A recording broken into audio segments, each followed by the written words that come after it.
Hokie Hangover. Live on YouTube, youtube.com/at Hokie Hangover podcast. Duke 31, Virginia Tech 28. Hokies are 5-6. Need to beat need to beat Virginia to make a bowl game. Man, that phrase is pretty familiar, as you wrote in your column, Ricky, that you published this morning. I'm back from vacation. I wish I just stayed on vacation after watching that Virginia Tech performance yesterday. I the You and I were texting, and I tried to stay off of social media pretty much entirely when I was away last week. You and I talked about the Jacksonville basketball game a little bit over on social media. That was fine. That's another fine. debacle that's happened recently. I would rather watch. By the way, I did a rewatch of that. I would rather watch that game a million times and witness what I just witnessed on the football field by Virginia Tech. Okay, Saturday night. So that's a statement. If you if you all are listening to this like in the car, first of all, if you're listening to this live, you're a sicko, so it's fine. But if you're listening to this like in the car with your kids or like traveling this week for Thanksgiving, maybe just mute for the next 5 seconds, and I'll give you a little countdown. There's going to be some vulgar language here. 3, 2, 1. I'm so fucking sick of this football program, dude. I'm so tired of watching this team play, man. Like I'm tired of it. Now you can turn your volume back up, by the way. I'm so sick of this, dude. It's every year we're doing this where we get to late in the year and we find ourselves in the same situation. Virginia Tech needs to win like one of their last couple of games to make a bowl game. And it's kind of like a what happened to the program I love situation. And Clark Ruland, we're all sickos. I had to throw that up. Yeah, shout out Clark. Yeah, we are all sickos, and I just find myself hate watching this football program. It's amazing to me, and I'm an alum. I love Virginia Tech. That's clear, right? We wouldn't be recording these podcasts if we didn't love the school, right? That we all graduated from, all three of us. But I am just so sick of week after week just being like, all right, well, this is going to be another, as Justin Fuente would say, like a 3 to 4 hour stomach ache, and it just consistently delivered. Brent Pry is now 1-12 in one-score games. He is 0-8 over the last 2 seasons. And Ricky, I'm fully embracing that stat now, baby. East Coast Frost. East Coast Frost has arrived in Blacksburg. Man. Yeah, we're at a point now.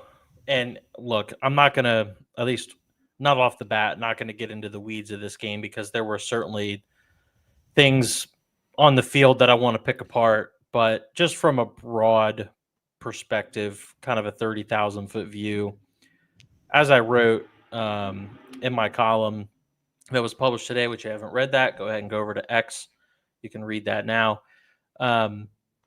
This football program just isn't going anywhere. It's stuck. It's stuck in neutral, and that's really frustrating when you watch a program like Syracuse, which is now won 8 games this year in year one of Fran Brown. You see programs that are of similar profiles, whether it be size, athletic revenue, athletic budget, similar like area of the country or like similar style of area in the country, and they're going out and winning 8 to 9 games, and they're, finding their way to be an outside contender for their conference championship. And meanwhile, Virginia Tech, which has quite a tradition, I know that it's not the tradition of a Alabama or Penn State or Ohio State or Michigan, but Mike, for our entire childhood, Virginia Tech was one of the 15 best programs in the country. Yep. Virginia Tech has a new tradition now, unfortunately, Mike, and that is needing to beat Virginia in game 12 to go bowling. Mike, I had to look this up, and I chose this date not intentionally. However, after the fact, it's rather fitting, Mike.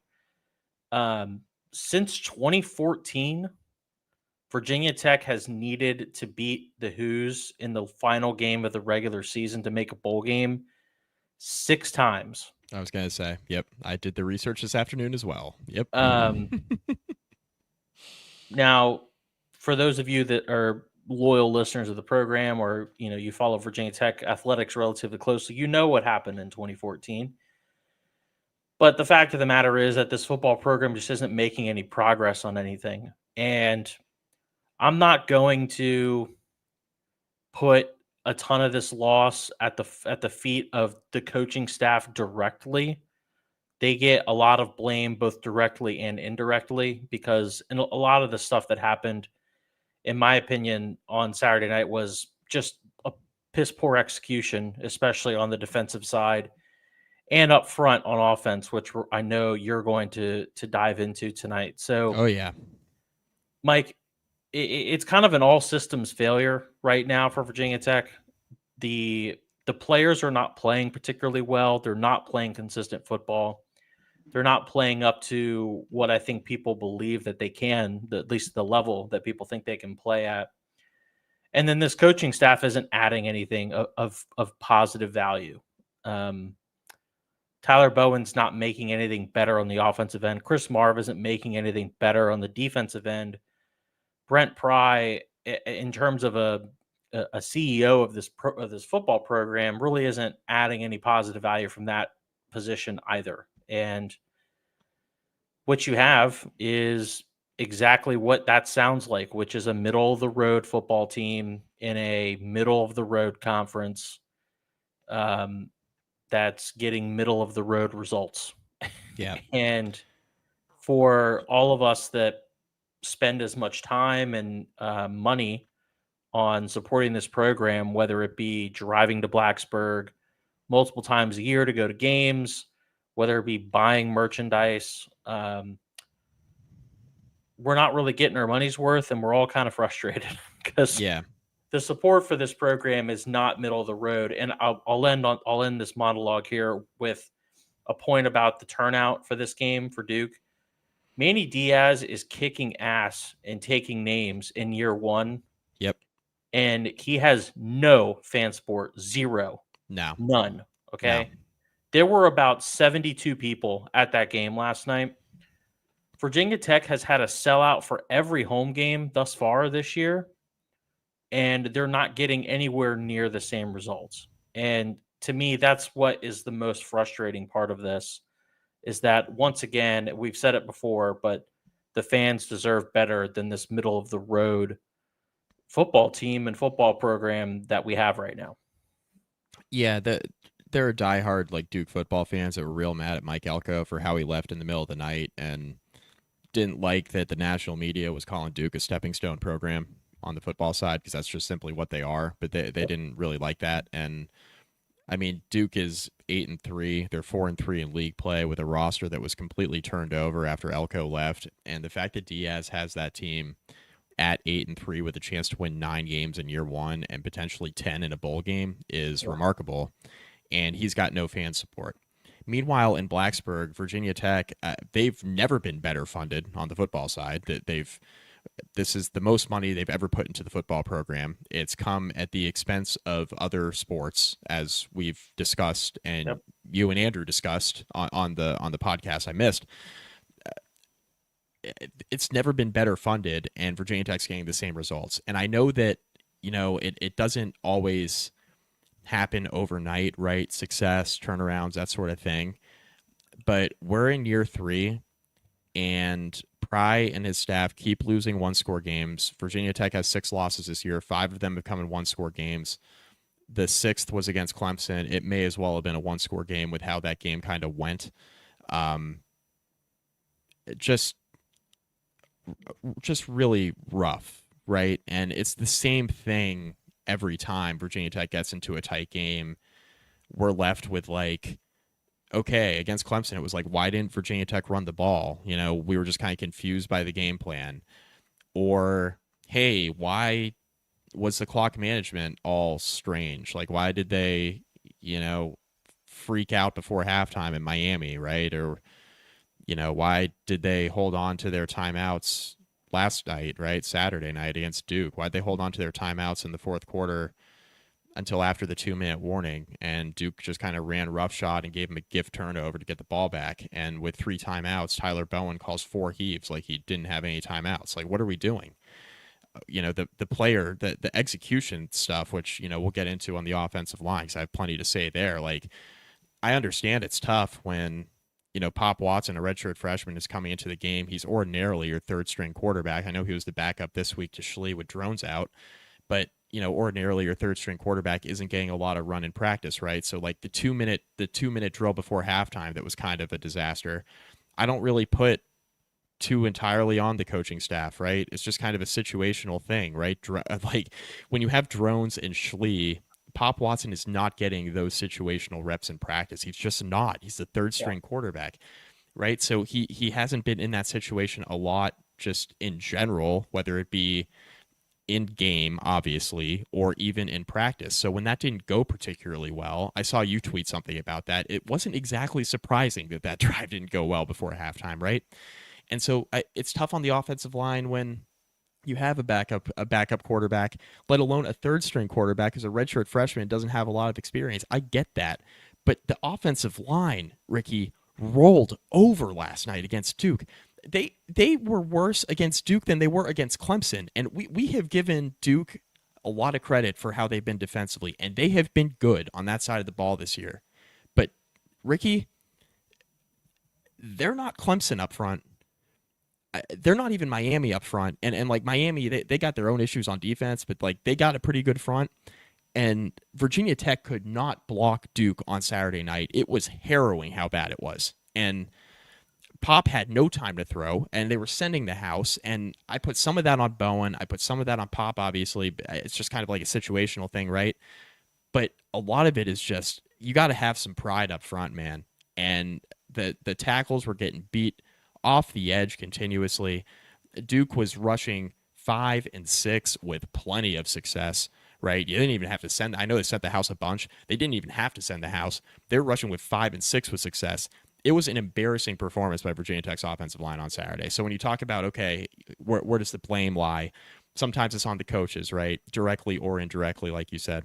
Sometimes just the players are flat out not executing, which I think that was a lot of it on Saturday night. And everybody's just so fed up with the coaching staff and how this team has looked this year that everybody just points the finger at the coaches at the end of the day, and they're the ones who are always going to get the blame. They're getting paid the most money. Like that's unless you have like a 5-star quarterback like Bryce Underwood who's going to Michigan to make $10 million, the coaches are always making the most money, right? And that's where you point the finger, and that is their job to get their players ready to go. And flat out, Virginia Tech just does not seem like they're ready to go. It was 14-0 before you even sat down and opened your beer last night. Embarrassing coming off of a bye week to fall behind 14-0 to Duke with an offense that's been mid all season. Great defense, mid offense all season. I actually tweeted in the middle of the game, Eli, it turns out that when Malik Murphy isn't throwing to a wide open Eli Pankel, he's pretty mid. He's pretty mid, as we saw. He's more than happy to gift you the football. He threw a slant. He threw a slant right in the arms of Dorian Strong. Like Dorian Strong ran a great route there. But then I remembered, oh wait a second. Dorian Strong plays for Virginia Tech. What are we doing? Like what's going on? So Jag. Jag. Jag. Yes. So you tweeted that out as well. I thought that was very funny. So this was just a really frustrating performance, obviously, and Virginia Tech was behind the 8 ball because of the situation they were in offensively pretty early in the game, having to turn to Pop Watson. I know Pop Watson's stats weren't fantastic. I thought he held his own and did fine. If Drones is banged up next week, I think you just roll with Pop instead of Schlee. I don't really, and I like Colin Schlee. I think he's played well. I know his team wants to get to a bowl game. Yeah, we're at the point in the year, right, where you got to figure out what you got with Pop. And we've talked about on this podcast, is Pop going to be here next year or not? Is he going to be a quarterback that's going to be part of the future of this program?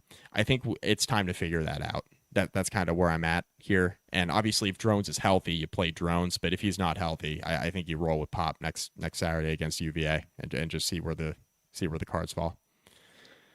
All right, that's a lot that we need to unpack. So Yeah. let's start with the defense. Mike, you mentioned Tech goes down 14-0, faster than you can open your beer or whatever the hell you were snacking on last night. Virginia Tech's secondary was supposed to be a strength this year. You had two cornerbacks that were potentially all conference guys in Strong and Delane. You had more experienced guys at safety now. Mose Phillips was playing his second year. Jalen Jones, his second full year, essentially starting. Dante Lovett, as it seemed, or as it we learned, was emerging as a really good third corner.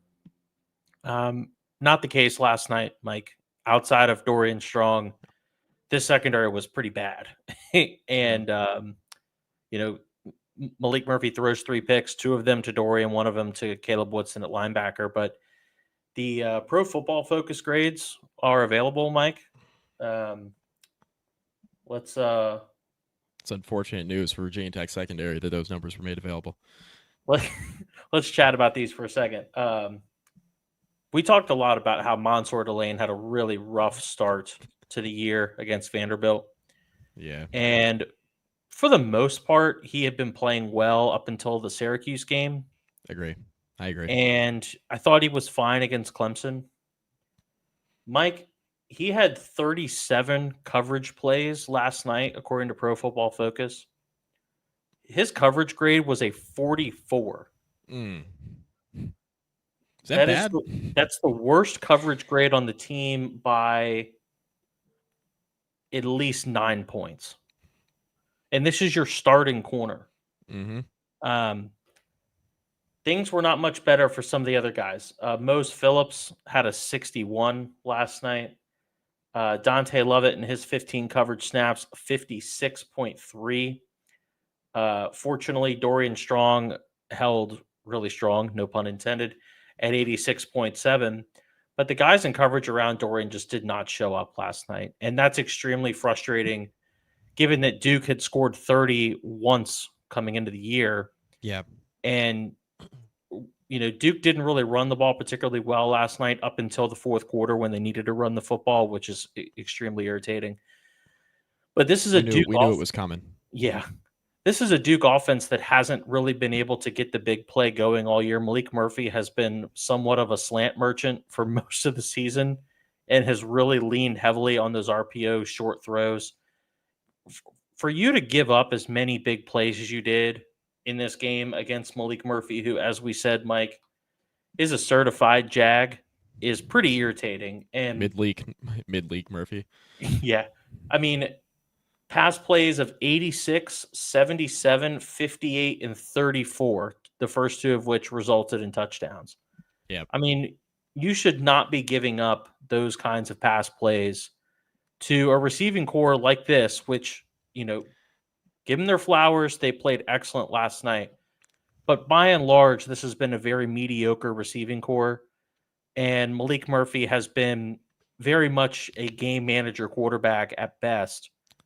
And you allowed him for long stretches of this game to really own you as a secondary. And that's just really frustrating considering this offense. It's funny you mentioned those 4 passes in particular, because those were Duke's only 4 passing plays on Saturday that were over 30 yards, which is where I pulled this stat for you. Duke's offense ran those 4 plays for 255 yards and 2 touchdowns. Obviously, the 36-yarder, and I think it was the 57 or 58-yarder, whatever that number was, set up 2 touchdowns, right? It was the 36-yarder was in the middle of the drive, got Duke deep into Virginia Tech territory. 58-yarder put Duke on the doorstep of one of their scores. 4 plays, 255 yards, and 2 touchdowns. That is 63.75 yards per play, Ricky. That's really bad. Duke also ran 50 other scrimmage plays on Saturday night, and we're defining scrimmage plays here as running and passing plays, right? We're taking punts out of it. We're taking field goal attempts out of it. This is like basically downs 1 through 3. Right, or if you're going for it on 4th down. So 4 plays, 255 yards, 2 touchdowns, 63.75 yards per play. Duke ran 50 other plays, Ricky, for 141 yards and 2 touchdowns. That's 2.82 yards per play. So Virginia Tech's defense for 50 out of the 54 plays on Saturday night really came to play. The other 4 plays cost them the football game.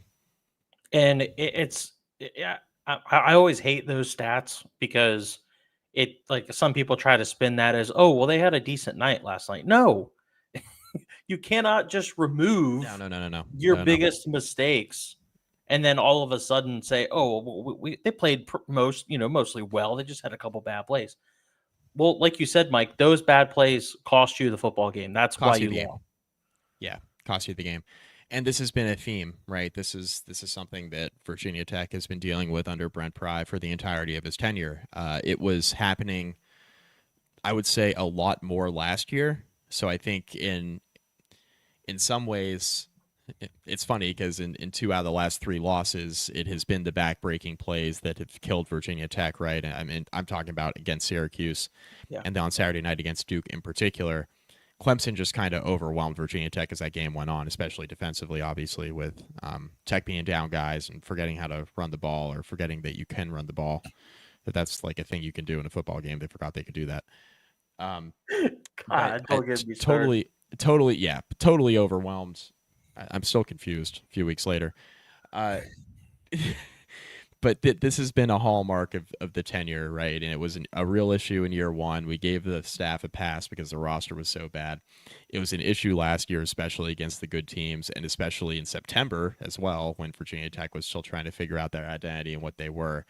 It's been less of an issue this year, but it's still been a problem. It was a problem in the second half against Miami, which we chalked up to, well, Miami being Miami, and this is what they do to teams, which is it's what Mostly they've done to true. teams. It's mostly true. And this is also unfortunate for Virginia Tech's two out of the last three losses that it's come, on the backs of like just awful defensive breakdowns in the secondary and guys running open all over the field, just coverage busts everywhere. And now you have three games this year where you can point to Miami and Syracuse, in this game on Saturday night against Duke, where guys running wide open through your secondary in a lot of ways cost you the football game. And that is not only execution, Ricky, that is coaching. Because we are as we record here tonight, it is November 24th. There is one game remaining on the schedule, and Virginia Tech secondary still can't figure this thing out, right? Against a Duke offense, by the way, that has not been able to throw on anybody this year. I mean, if you look at Malik Murphy's stats, he averages about 200 yards per game passing. He's been that 200 to like 250 yard range in most of his starts. And ironically, that the one thing that Malik Murphy has done pretty well this year is take care of the football. It's something that we talked about actually before the podcast, right before I went on vacation. The reason why Duke's been effective is they play good defense and they take care of the football. So they're just like a pain in the ass to play. On Saturday night, they turned the ball over a ton and they gave you plenty of opportunities. And obviously, Virginia Tech's banged up offensively, can't take advantage of it.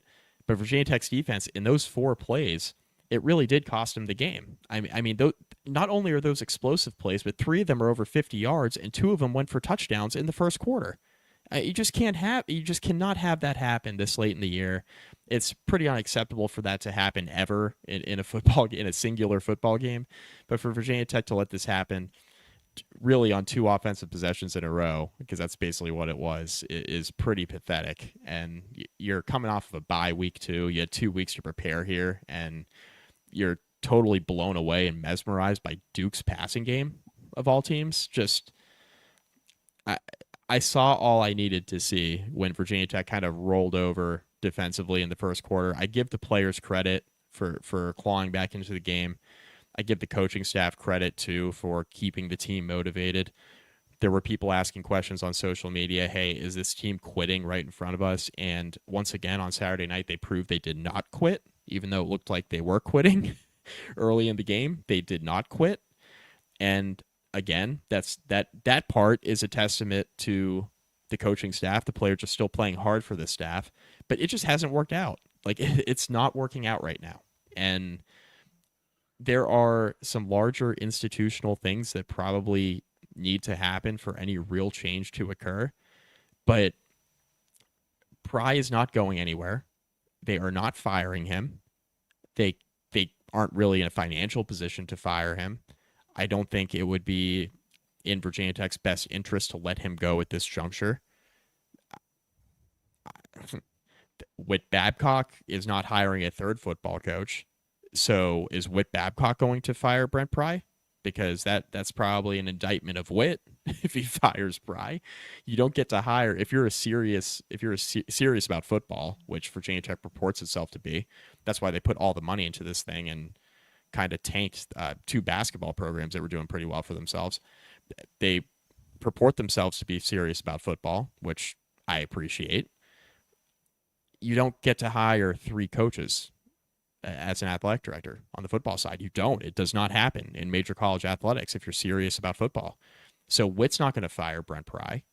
Virginia Tech, I don't think, is in a financial position to fire Pry. So is Sands going to let Witt go? Is Witt going to step aside? I don't see that So necessarily happening. I've seen rumors. I don't think that's necessarily going to happen. So let's I don't know.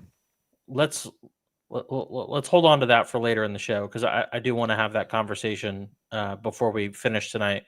As we wrap up the conversation about the defense, I want to leave you with an inspiring quote, if you will.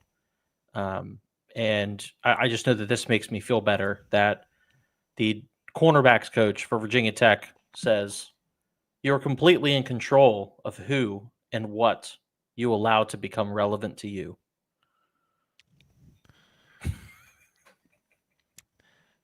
I I think couldn't help Plato. myself. I think Plato also said that too.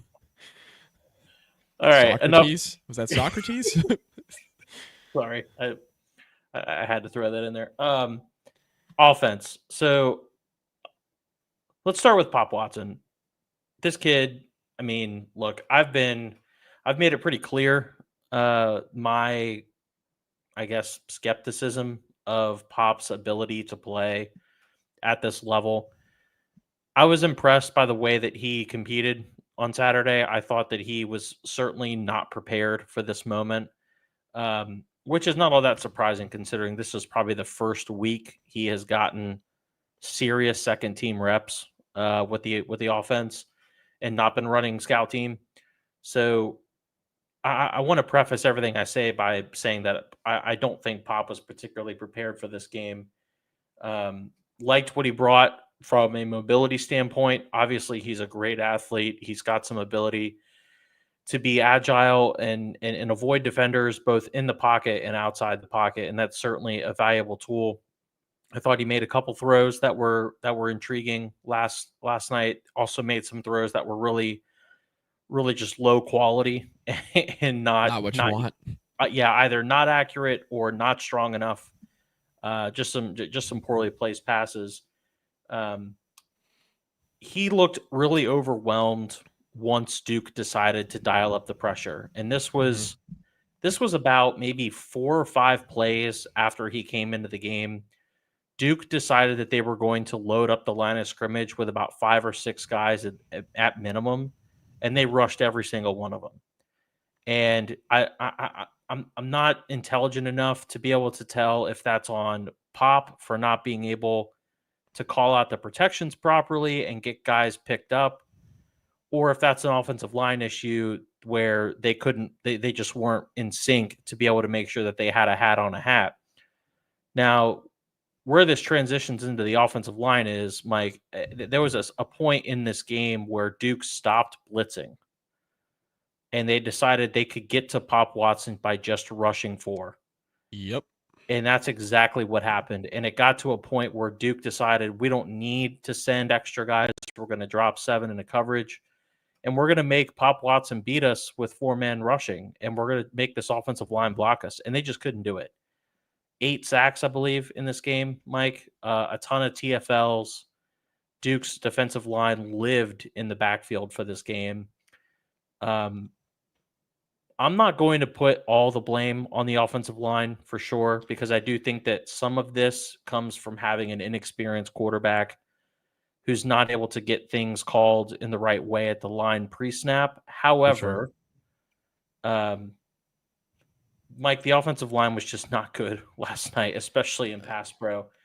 Uh, we said that the PFF grades are up, so let's go ahead and reference those really quick. Yeah.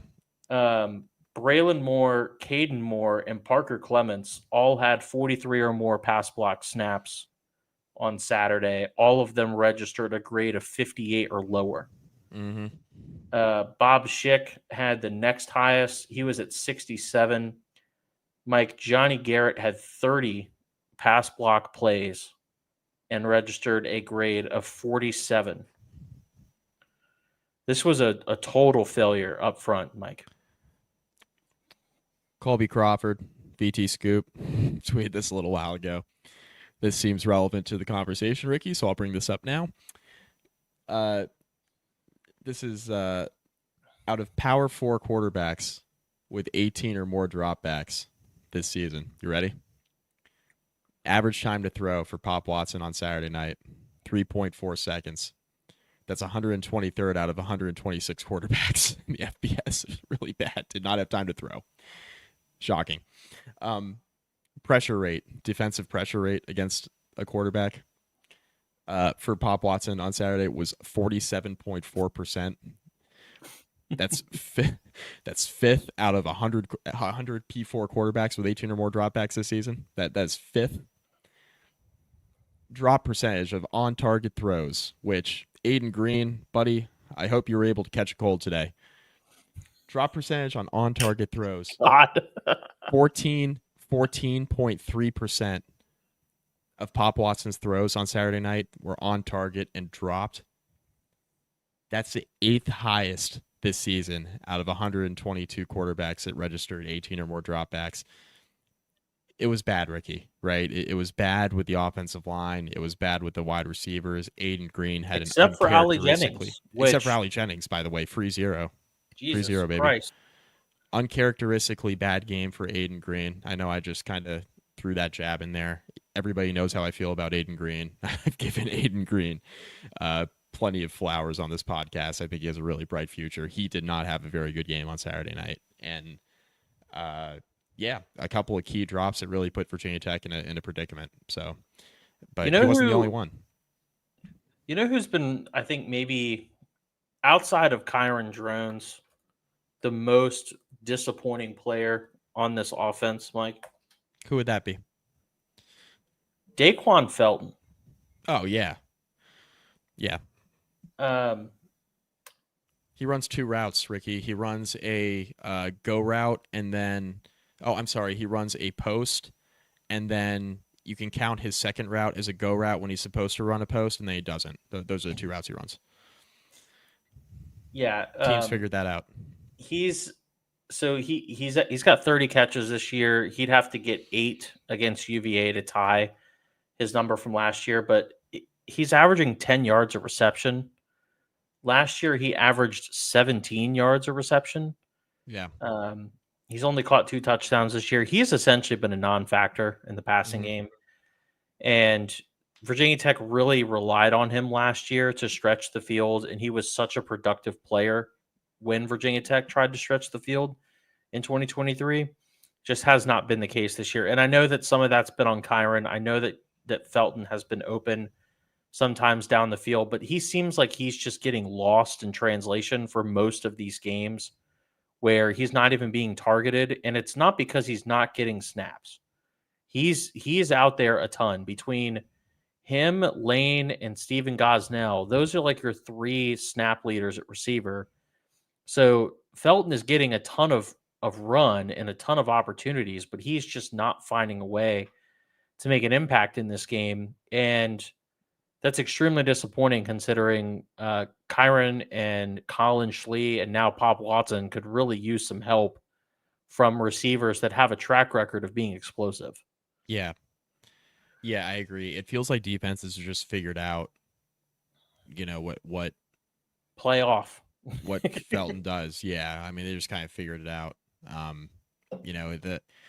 He was Virginia Tech's primary deep threat last year, especially after Jennings was hurt against Old Dominion in the opener. He became the primary deep threat, and teams really did not figure out how to cover him for most of the year. And like I said, he runs like 2 routes. So that kind of is what it is, right? You play off of him. He's not going to blow by you. He doesn't have that kind of speed. And he's a really athletic kid, right? But I mean, I think teams are more than happy to give him the stuff underneath, but that's not how Virginia Tech used him last year. That's not how they used him this year. So Yeah. He's been kind of ineffective overall.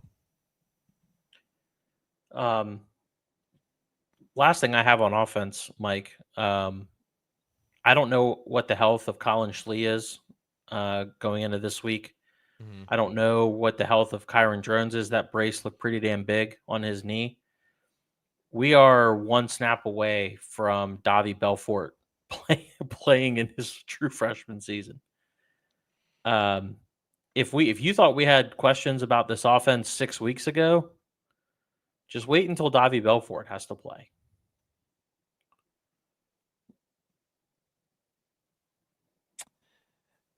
Yeah, I mean, it's not good. Not a situation you want to find yourself in. No. So Um, before we this offense wasn't before good when everybody was healthy. This offense wasn't yeah any good. So yeah I should say wasn't consistently good. It had moments, but yeah even Bashal Tutin's return to this offense could not get them rolling consistently enough. He still had himself a productive game. Over 4 yards carry, 80 yards on the ground, a touchdown. looked pretty healthy. Um, I thought. yeah, he did. The bye week did him wonders, and hopefully he's going to be able to suit up next week.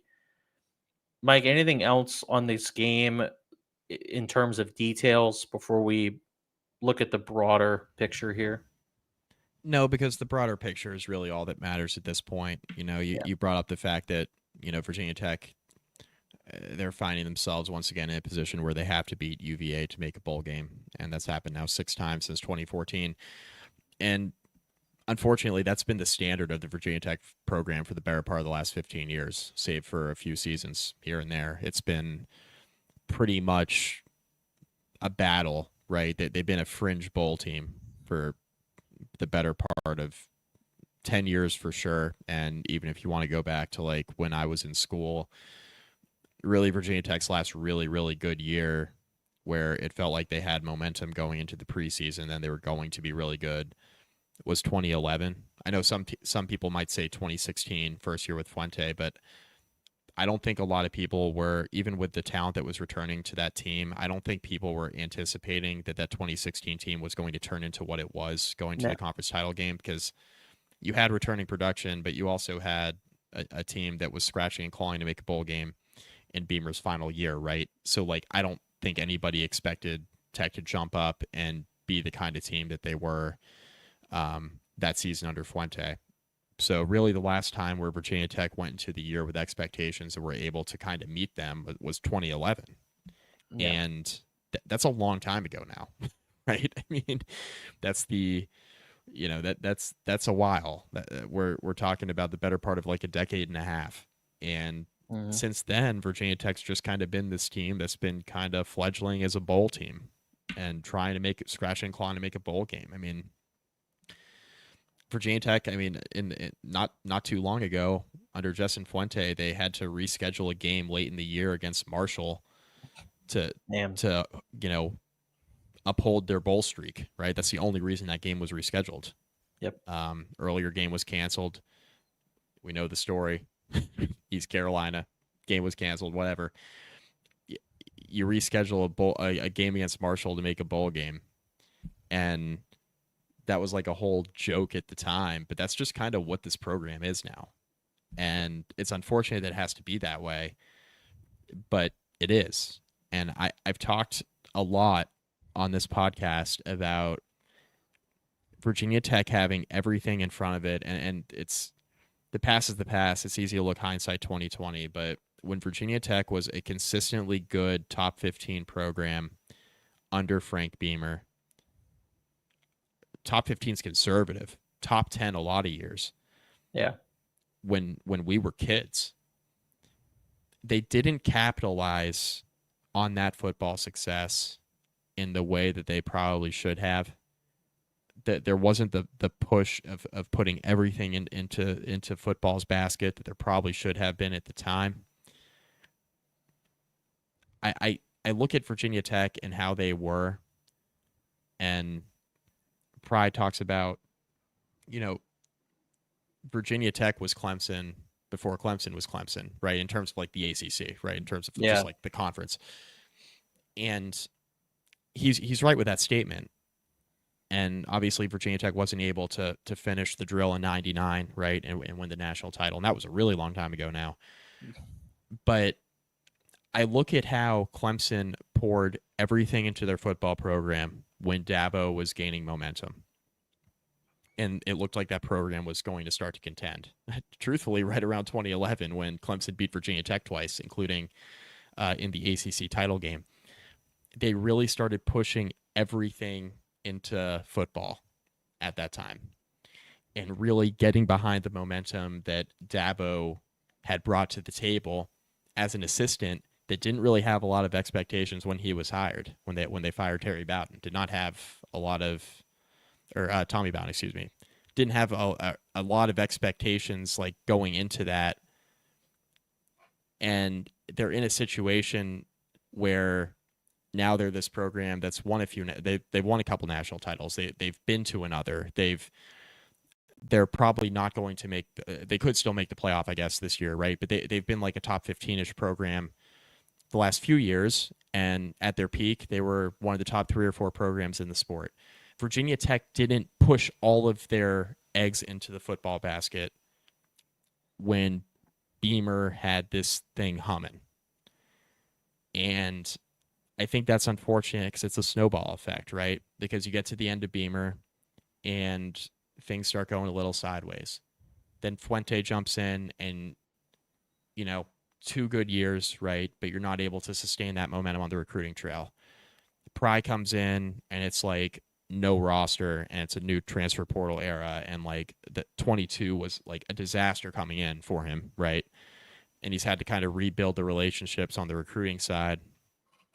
And he was dealt a bad hand coming in for sure. But Virginia Tech has never had as much money invested into it on the football side.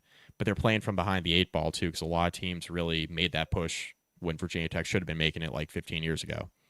So there's a lot that's kind of gone into this, I think, that goes beyond the Fuente era going bad, beyond the last couple of years with Brent Pry, and beyond, you know, what happened with the end of the Beamer era. I think the start of this kind of snowball effect, like the domino meme, if you will, I think the start of this was like in the middle of Beamer's tenure when this thing was humming and there just wasn't as much program investment as I've seen a lot of other programs do. Like a lot of other schools have completely sold out on football. And Virginia Tech was serious about football, but they could have sold out, right? Sold the farm and put everything into the football basket and been like a football power now where there's never been more money in college football. And that's how you fund everything else in your athletic department. And Virginia Tech could have been one of those programs, right? And they're not now. And they're playing behind the 8 ball. And they're in a conference that is on tenuous footing, right? In this new era of the sport. There's just a lot to unpack. And I think it's been years of this. And this is going to be an issue for a while now, I think, unfortunately.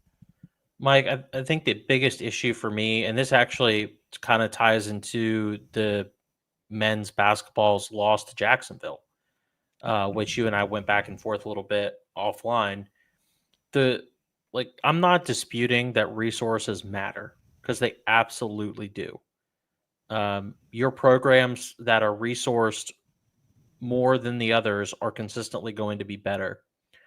However, I do want to point out a couple examples that I find peculiar considering these programs have not historically been resourced and don't really come from successful backgrounds. And I'm just going to look at the top 25 for the AP. Mm-hmm. Boise State is 11th in the country.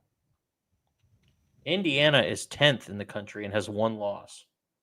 Arizona State is 14th in the country at 9-2. Iowa State is 17th in the country at 9-2. Tulane is 18th in the country and 9-2. BYU's playing a bunch of Mormons and they're 9-2. Sorry, BYU, I should have said. UNLV 9-2. Illinois 8-3. Army is 9-1 with their only loss to Notre Dame.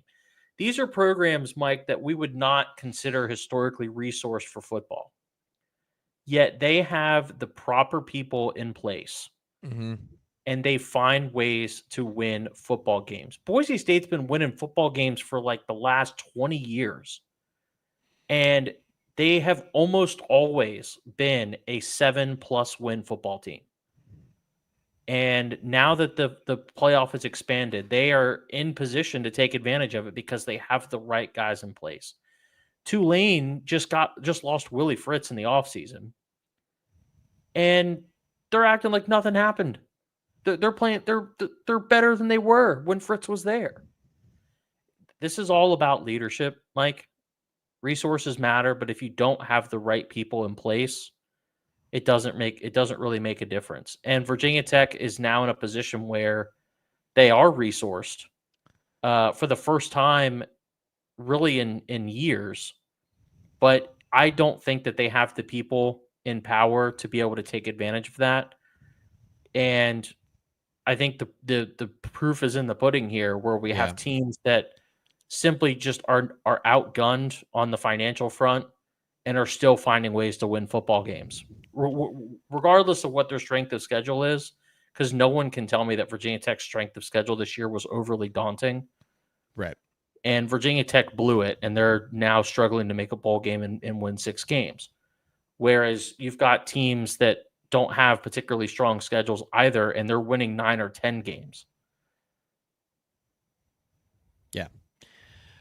And when you don't have the leadership in place on the football side, you do swing and miss a couple times, it makes the resource thing a even bigger deal. You know what I mean? So like you mentioned, nobody is saying resources don't matter, because they do, which is like what you let off with here. But the fact that Virginia Tech has now swung and missed, swung and missed on Fuente for sure, and appears to have swung and missed now on Pry and his staff, at least through 3 years, it has not been good. It kind of just goes back to, President Sands, right? Is how serious are you going to be about this, right? Yeah. Whit Babcock, I think his tenure's been interesting, because I think it started off really well. Yeah, And and honestly, Mike, I think Witt's tenure is a lot of a mixed bag. I mean, it is. he's Yeah. he's been able to bring in a lot of needed improvements to facilities that was simply not getting done under the previous regime. Rest in peace, Jim Weaver. Um, he has been able to bring a lot to this department that was really sorely needed for years, and he has seen some real peak success in some of your smaller sports. All of that stuff, Mike, gets overshadowed by what's happening on the football field. And Yeah.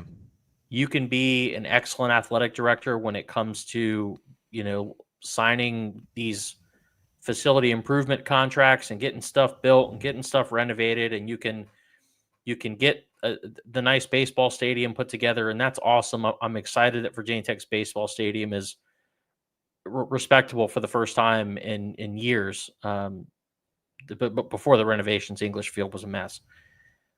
But again, it all comes back to what are you doing on the football field? This is just how things are in college athletics, and Virginia Tech is not living up to the billing. Yeah. And at a certain point, the not the athletic department administration, but the university administration is going to have to determine, um, is this acceptable to us?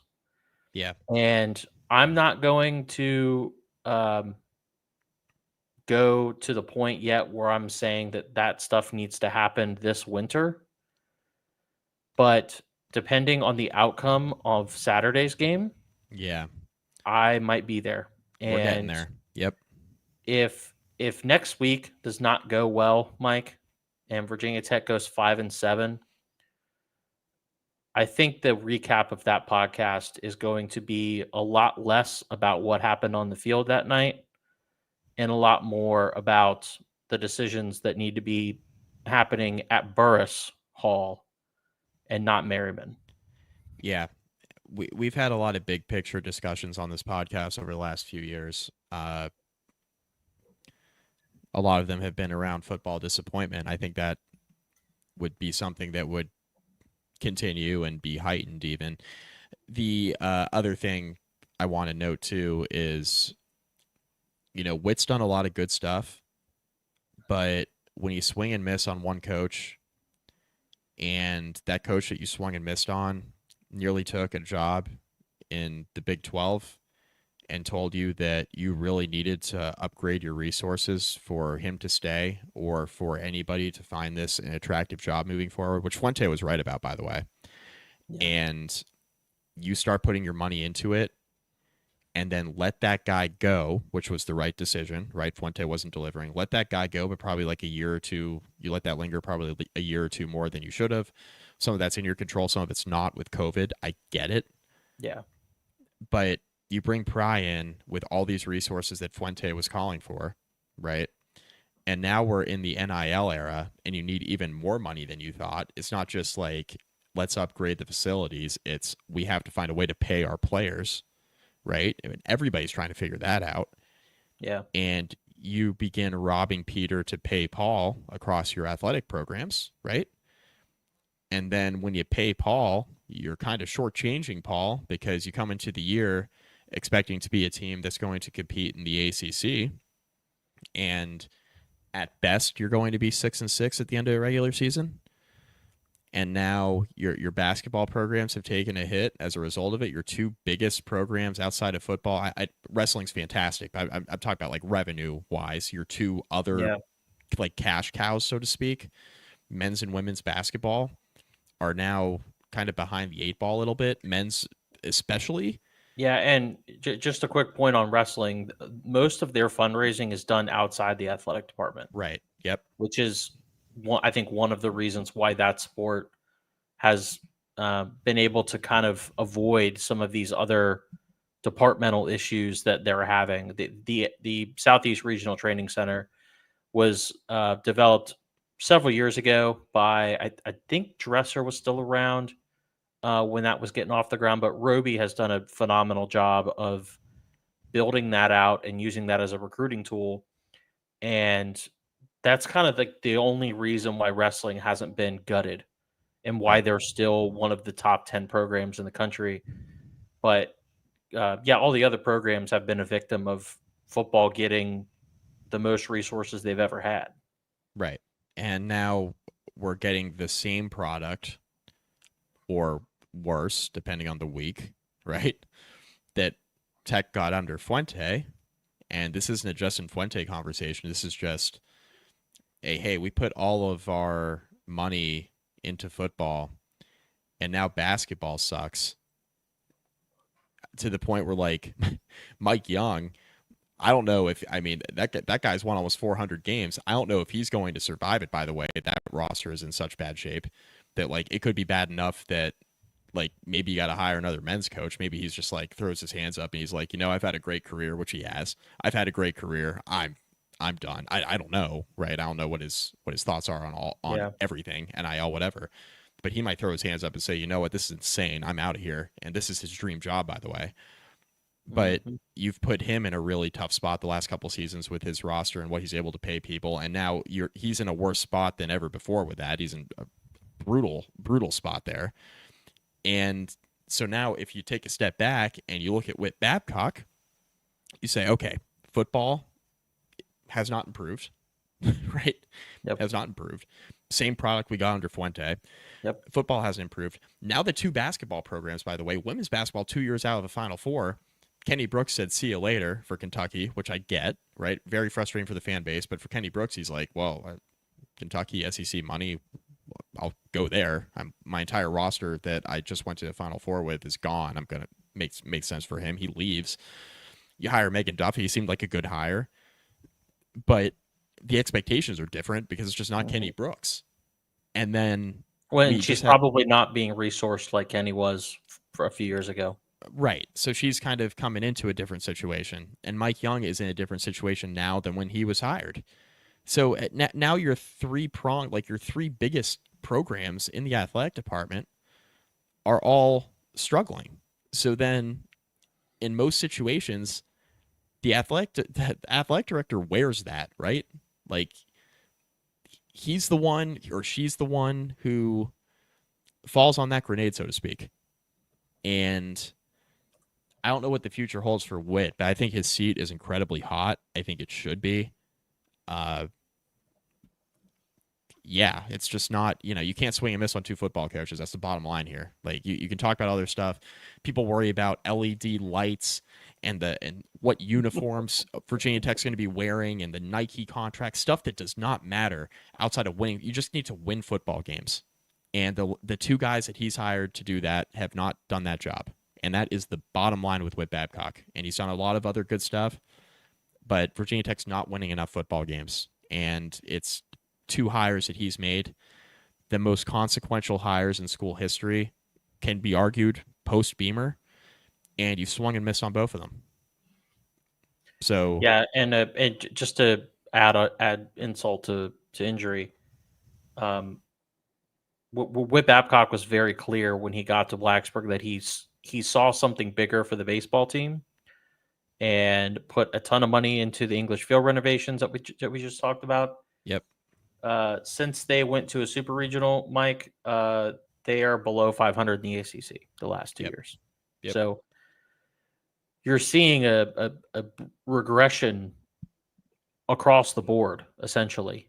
And at a certain point, the folks that are really running the show have to decide if they're going to be wannabe Northwestern, where athletics are just not that serious, even though they did just spend a shit ton of money on a new football stadium. Yeah. Or if you're going to try and be serious about competing in athletics. I don't know what the answer is. And to be quite honest, Mike, I'm not sure that the answer is that Sands wants the athletic department to be competitive. I'm not saying he doesn't, but I don't know that he does. Right. He has not made athletics, at least from a public standpoint, a priority for him. Sands cares about building out the Nova campus and wants to do more up there. And he cares about getting into whatever the hell that organization of universities is that all the Big Ten schools are in. That seems to be what Tim Sands cares about. Does Tim Sands care about going 5-7 or 6-6? I don't know that he does.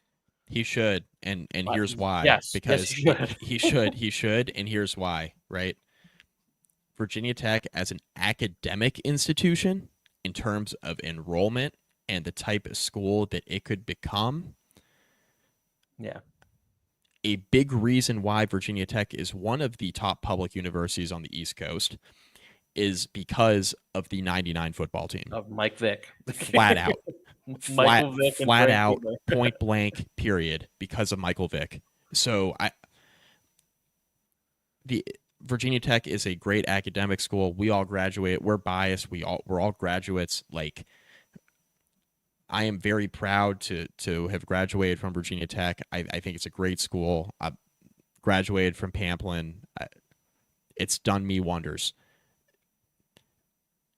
A big reason why Virginia Tech is held in such high regard as an academic institution is because of that 99 football program. So I think that's something that Tim Sands needs to consider.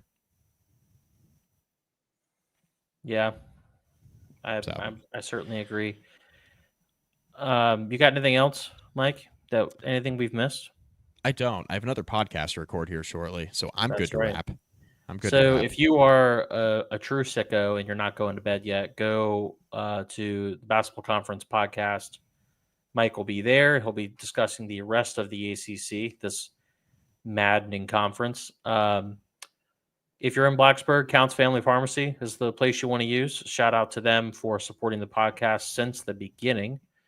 Also, shout out to Home Field Apparel for continuing supporting the show. Make sure you use Beamer Ball for 15% off your first order at Home Field Apparel. I don't have anything else. We'll be back this week to preview UVA. Not sure exactly when we're going to record that, Mike. We'll talk about that offline, considering this is Thanksgiving. Thanksgiving week. So if we don't record before Thanksgiving, happy Thanksgiving. I'm sure we will put out our episode before then. But until that preview, go Hokies.